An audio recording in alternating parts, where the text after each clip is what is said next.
தினம்தோறும் விளக்கேற்ற நல்ல எண்ணெய் இதயம் நல்லெண்ணெய். அனைவருக்கும் வணக்கங்க. இன்னைக்கு அண்ணா அவர்களுடைய பிறந்த நாள். அவரை போற்றுவோம், வணங்குவோம். அவர் தமிழகம் இருக்கும் வரை அவர் பெயரும் புகழும் நிலைத்திருக்கும்.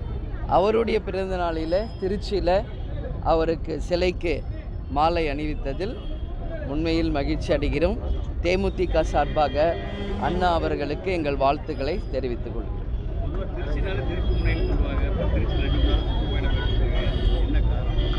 காரணம் அதுதான், உள்ளம் தேடி இல்லம் நாடி மற்றும் மக்களை தேடி மக்கள் தலைவர் அப்படின்னு 234 தொகுதிகளுக்கும் நம்ம சுற்றுப்பயணம் போயிட்டுருக்கோங்க. அந்த வகையில் திருச்சி மாவட்டத்துக்கு வந்திருக்கிறோம். எங்களுடைய கள ஆய்வு, அதாவது உள்ளம் தேடி இல்லம் நாடின்னு நிர்வாகிகள் சந்திப்பு, பூத் கமிட்டி அமைத்தல், BL2 அமைத்தல் என்று எங்கள் கழக வளர்ச்சியை நோக்கி ஆலோசனை கூட்டம் முடிச்சுட்டு, அதே போல் இன்றைக்கி திருச்சியில் இருக்கின்ற மணப்பாறை, முசிறி போன்ற தொகுதிகளில் ரத யாத்திரையை முடித்து நேற்று கட்சியினுடைய 21வது ஆண்டு விழா. அதனால் மணப்பாறையில் ஒரு மாபெரும் ஒரு பொதுக்கூட்டம் நடத்தி இருக்கிறோம். இப்போ நாங்கள் தஞ்சாவூர் ஒரத்தநாடு போகிறோங்க. தஞ்சாவூர் முடித்து அந்த ஏரியா முழுக்க இன்றைக்கி ஃபுல்லாக இருக்குது. இன்றைக்கி மொத்தம் 2 ரோட் ஷோ, ஒரு மீட்டிங் இருக்குது. எல்லாம் முடிக்க எப்படி ஒரு 12 o'clock ஆயிரும். ஸோ இங்கே அண்ணாக்கு இன்னும் பிறந்த நாள் என்பதனால அவர் சிலைக்கு மாலை அணிவித்துட்டு எங்கள் பயணத்தை தொடரும். அவ்வளோதான். சவால்னா என்னென்னா, இன்றைக்கி தமிழ்நாடு முழுக்க 234 தொகுதியிலும் பூத் கமிட்டி அமைச்சிருக்கிற 3 கட்சி தமிழ்நாடு முழுக்க நான் சொல்கிறேன். ஒன்று ஆளும் கட்சி, எதிர்கட்சி, இன்னொன்று தேசிய முற்போக்கு திராவிட கழகம். பூத் கமிட்டி என்பது ஒரு கட்சியின் ஆணிவேர்.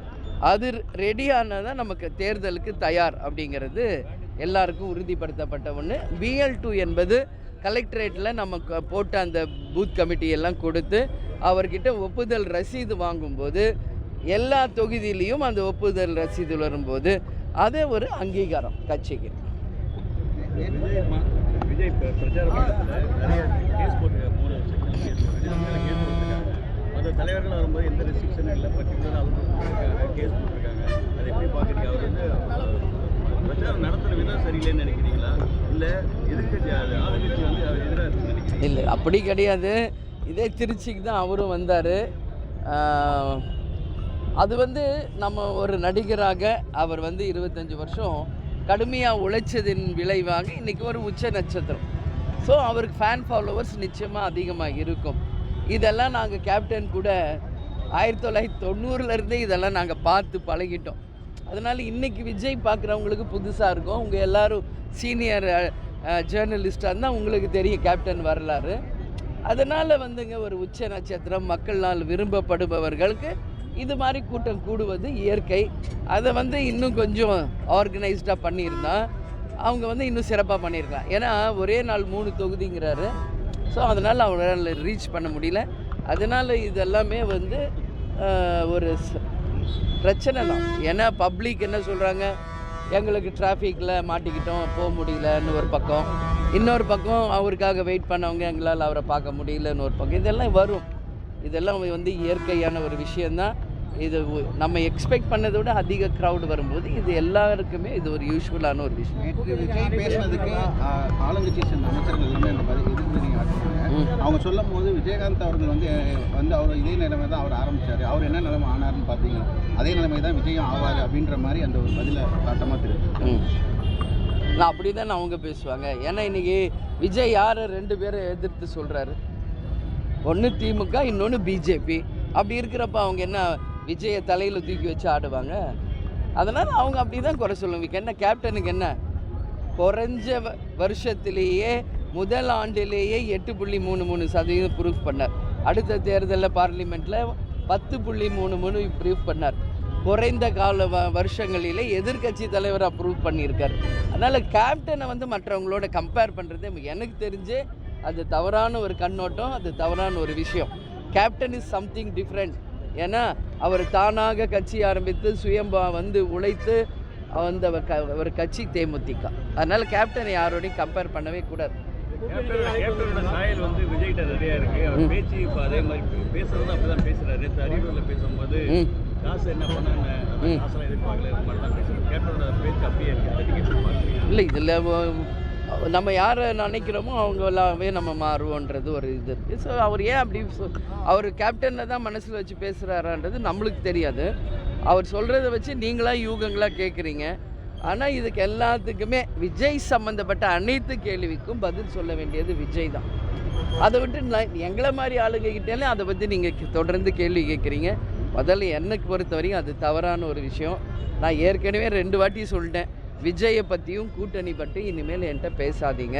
பல இடங்களில் பல இடத்துல நான் அதை பற்றி சொல்லியாச்சு அப்படின்னு. நீங்கள் அதே தான் கேட்குறீங்க. தொண்டர்கள் நீங்கள் சந்திச்சிருக்கீங்க, கூட்டணி எல்லாம் நீங்கள் அந்த மாநாடப்பா அறிவிப்பேன்னு சொல்லியிருக்காங்க.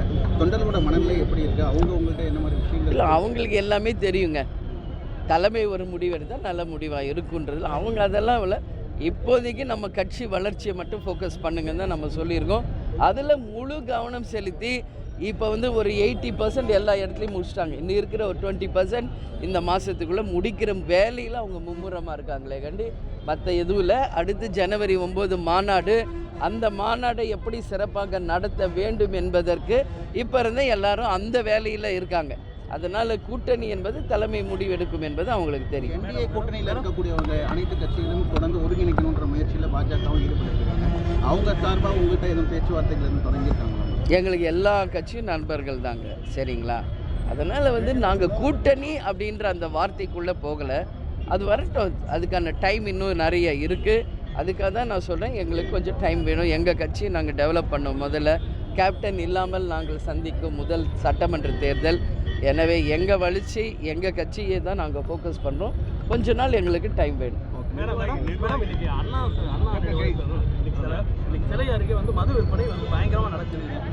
இல்லை, தவறான ஒரு முன்னுதாரணங்க. இன்றைக்கி அண்ணாவுக்கு பிறந்த நாள், இங்கே அண்ணா சிலை பக்கத்துலேயே மது விற்கிறாங்கன்னா அப்புறம் இதை விட என்ன ஒரு நம்ம என்ன சொல்லணும்? இதை ரொம்ப ரொம்ப தவறான முன்னுதாரணம். ஆக்சுவலாக இப்போ என்ன டைம் 10:15 தான் ஆகுது. அதுக்குள்ளே யார் இவங்களுக்கு டாஸ்மாக் கடைகளை திறக்கிற உத்தரவு யார் கொடுத்தாங்க? ஸோ இதெல்லாம் கவர்மெண்ட்டும் காவல்துறையும் நிச்சயமாக கண்டிக்கணும். அந்த மாதிரி நபர்களை கட்டாயம் தண்டனைக்குள்ளாக்கணும். அப்போ தான் இது மாதிரி விஷயங்கள் கண்டினியூ ஆகாது. இது உண்மையிலேயே கண்டிக்கத்தக்க ஒரு விஷயம். அண்ணா சிலைக்கு எதிரிலேயே அந்த மாதிரி ஒரு நிகழ்வு நடக்குதுன்னா இதை விட வெட்கக்கேடு ஒன்றும் கிடையாது. நன்றி.